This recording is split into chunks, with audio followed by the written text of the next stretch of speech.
If you're a high earning executive that's maxing out your 401k at 24,500 and thinking that you're done, well, you're leaving tens of thousands of dollars of tax free growth on the table. For many corporate plans, that 24,500 isn't the ceiling.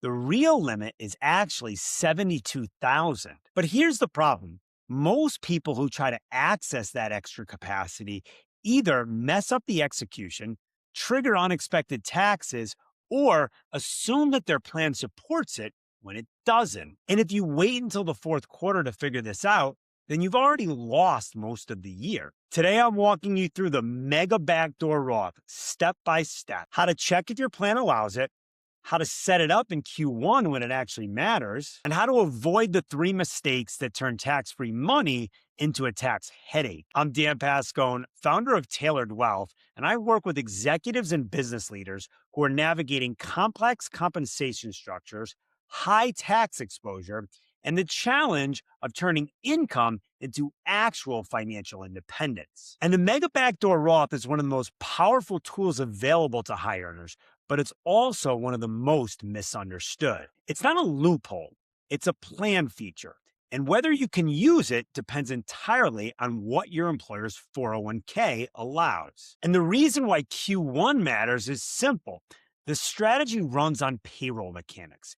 You can't backfill your contributions in December, so you can't fix it retroactively. So if you don't set up the system now with the right elections and the right conversion cadence, then you'll get to year end and realize that you've left somewhere between 30 to 50K of tax-free capacity unused. So let's make sure that doesn't happen. First, let's get the definitions right, because this is where most of the confusion starts. Your 401k isn't just one bucket. It's three separate tanks, and each one has a separate tax treatment. Tank one is your pre-tax employee deferrals. This is your traditional 401k contribution. You defer income, lower your taxes this year, and pay taxes later when you withdraw. Tank two is Roth 401k deferrals. This is your dedicated Roth 401k contribution. You pay taxes now, the money grows tax-free, and you never pay taxes on it again. Tank three is after-tax employee contributions. This is the fuel for the Mega Backdoor Roth. It's not pre-tax, it's not Roth, it's after-tax money that goes into your 401k beyond your $24,500 employee deferral limit. And here's the critical point. After-tax contributions are not the same as Roth. If you leave after-tax money sitting in your plan, then any earnings on that money are taxable when you take distributions. The Mega Backdoor Roth strategy is the process of moving those after-tax contributions to the Roth as quickly as possible so the growth becomes tax-free. And there are two pathways to that. Path one is the in-plan Roth conversion. If your plan allows you to convert your after-tax contributions to the Roth side of your 401k, ideally automatically with every paycheck. Path two is the in-service distribution to a Roth IRA. In this case, your plan would allow you to take your after-tax contributions out of your 401k while you're still working and roll them into a Roth IRA. And not every plan allows for both pathways. Some plans offer one, some offer neither. And that's why step one is figuring out what your plan actually allows. Before you do anything else, you need three green lights. Green light one, your plan allows after-tax contributions, not just Roth deferrals, but after-tax contributions. Check your plan summary description or ask HR directly. Does our plan allow after-tax employee contributions above the annual deferral limit? Green light number two, your plan allows conversions or distributions.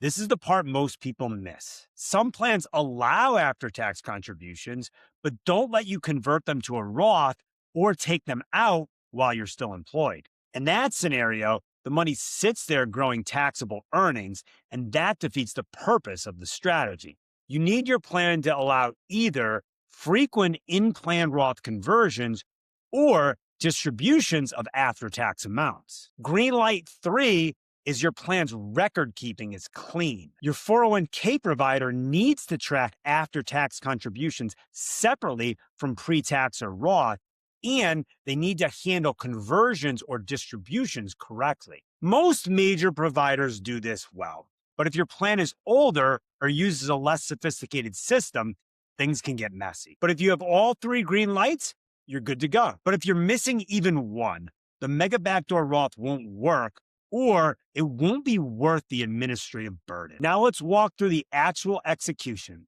This is a 6-step process, and every step matters. Step 1, calculate your after-tax capacity for 2026. The annual contributions limit for 2026 is $72,000. That's the total amount that can go in your 401k from all sources.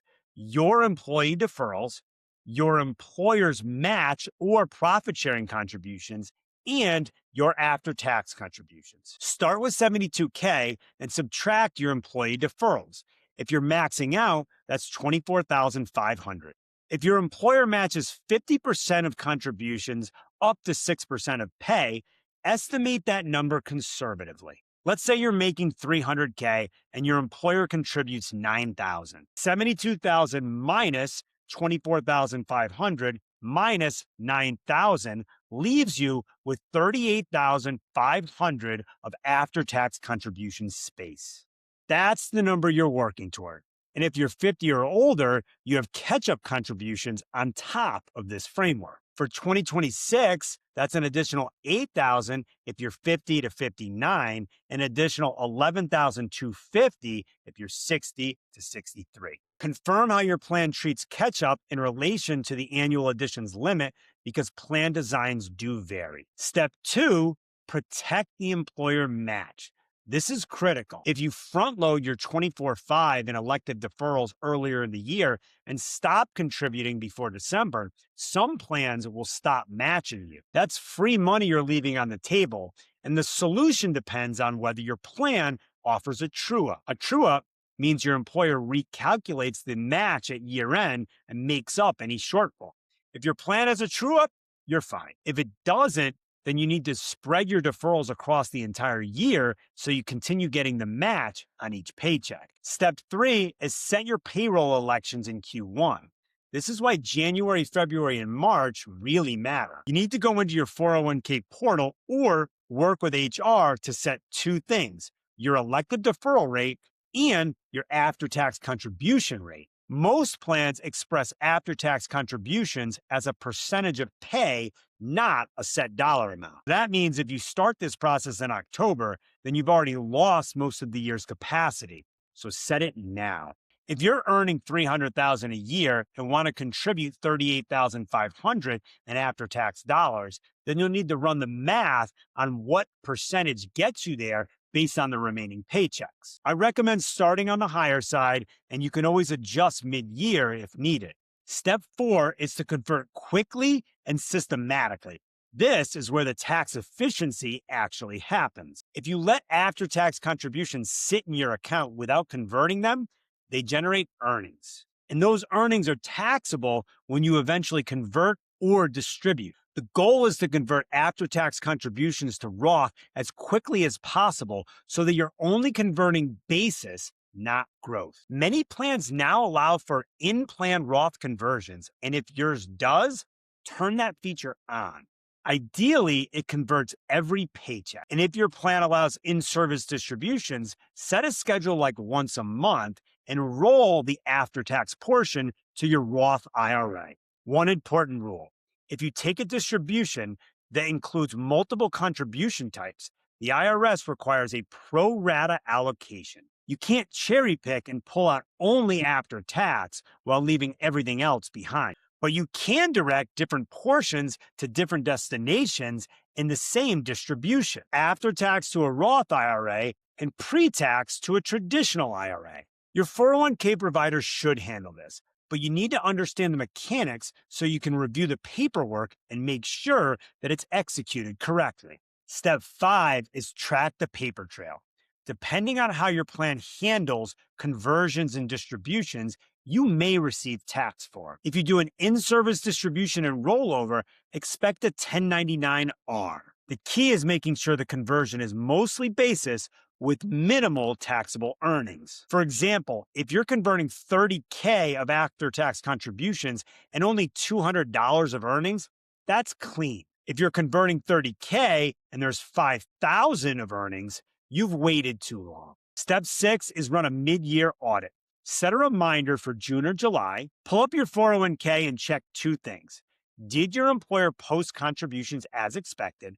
And how much after-tax room do you have left? If your employer contributed more than you expected, then your after-tax room is a little smaller. If they contributed less, then you have more room. Now adjust your after-tax contribution percentage so you're on track to hit the $72,000 limit without going over. This 15-minute check in the middle of the year is what separates the people that execute this well from those that guess and hope. Now let's talk about how this fits into your overall Roth strategy.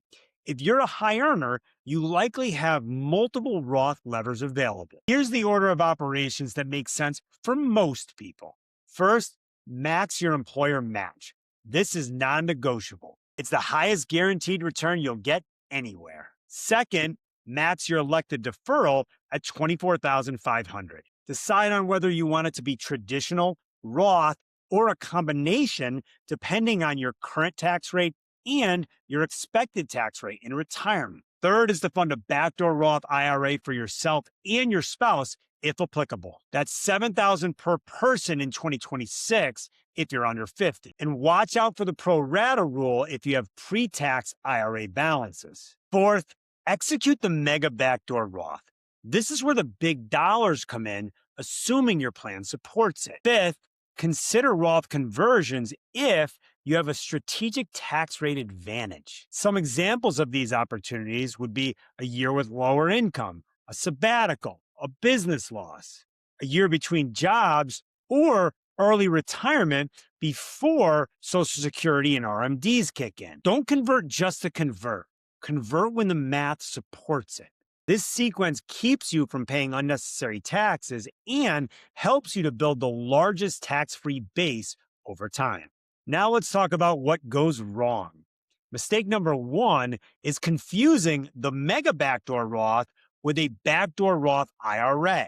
They're completely different. A backdoor Roth IRA involves making a non-deductible contribution to a traditional Roth IRA and converting it to a Roth IRA. The Mega Backdoor Roth involves making after-tax contributions inside your 401k and converting them to a Roth inside the plan or rolling them to a Roth IRA outside of it. Different accounts, different limits, different rules. Mistake number two is assuming after-tax contributions are automatically tax-free. They're not. After-tax means you already paid tax on that money. But if you don't convert it to a Roth, the earnings are taxable. Mistake number three is assuming that all 401k plans allow this strategy. Many plans don't. You need to verify your plan's specific features before you spend time planning around this strategy.